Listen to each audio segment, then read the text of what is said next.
Okay, but is the top tax rate too high? Is it taking away too much after it goes to 39%? And does the progressive system need to change and become indexed?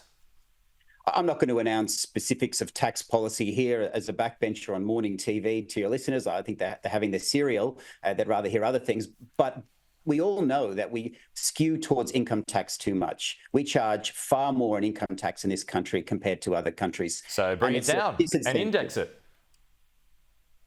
Well, look, the country has gone through that debate before, and of course you should look at things, but certainly when we have non-indexation, bracket creep means that every Australian is paying more tax and being pushed into a higher tax bracket just through inflation. So we're going to see more Australians pay more tax over time, and that's why bracket creep is that thief in the night that takes from all us. And that is true, Julian. That is true. I mean, your changes do nothing to address bracket creep. Well, that's just patently not true.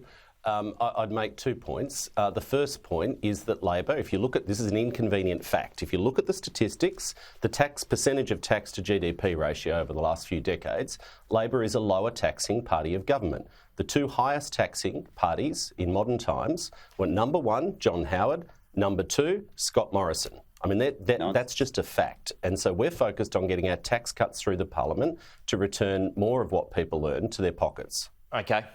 Closing thought, Keith, on that? My closing thought is that's just nonsense. The Labor government like to forget that COVID ever happened. Well, it's actually true. I mean, you can't dismiss a fact by saying it's nonsense. Just finish that point, Keith. Thank you. They like to forget that the Howard government actually paid down extraordinary Labor debt. So paying down debt is the other side of this coin, and you need to do both, and this government's not doing either. Julian? I mean, it's Orwellian, isn't it? $1 trillion of Liberal debt, nothing much to show for it. The highest. You supported a lot of that debt, though, to be fair. Even before COVID,